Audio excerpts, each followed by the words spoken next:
North Korea leveling some brand new threats against Guam overnight. The latest in a series of provocations between the U.S. and Pyongyang. Here to weigh in is Hudson Institute fellow and national security expert Rebecca Heinrichs. Thank you so much for coming in, Rebecca. Good morning. So the latest developments, we have Kim Jong-un's state-run media saying that North Korea's missile launch this week over Japan was only a prelude to an imminent strike on Guam. You have the U.S. Following up with the U.S. Missile Agency announcing a successfully shooting down a medium-range ballistic missile off the coast of Hawaii. What do you make of these latest moves from both sides? Well, first of all, the missile flight that went over Japan, that was highly provocative.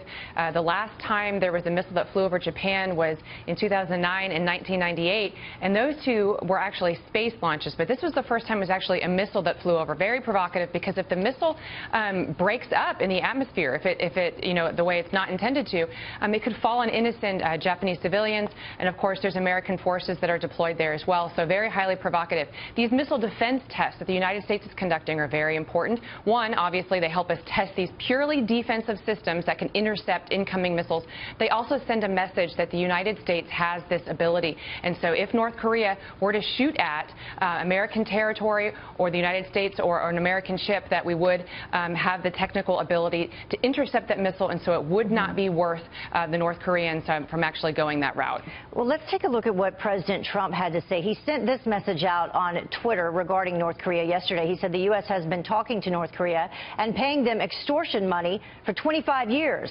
Talking is not the answer. But then at the same time, you have Secretary Mattis responding, saying that we are never out of diplomatic solutions, amongst some other things. So is there a discrepancy there between the two? What do you think?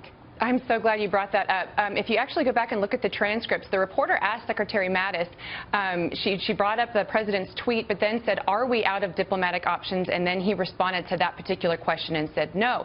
Diplomacy requires everything on the spectrum of military power short of actually using force. That means the credible threat of force. So I think Secretary Mattis complimented what President Trump said. If we're just going to talk to North Korea without preconditions, if we're going to, relieve sanctions, because these are the things that they want, without requiring what is necessary, stopping their long-range missile program, stopping their nuclear program, then it won't work. It hasn't worked for 25 years. So I think actually Secretary Mattis is complimenting the president. He's not contradicting him. Right, and we don't want to fall into the same trap that President Obama did with the red line, because we do want, if we say there's going to be consequences, there have to be consequences. That's exactly right. And you want, again, you can't just talk. You do want a credible threat of force.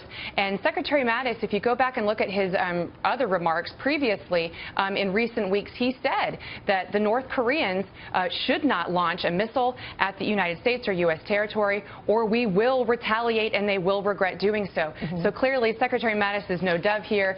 We're trying to actually avoid conflict, trying to avoid war, and the best way to do that oftentimes is for a credible threat of force. Context is so important. Rebecca, thank you very much for bringing that all into play for us. We appreciate you joining us this morning.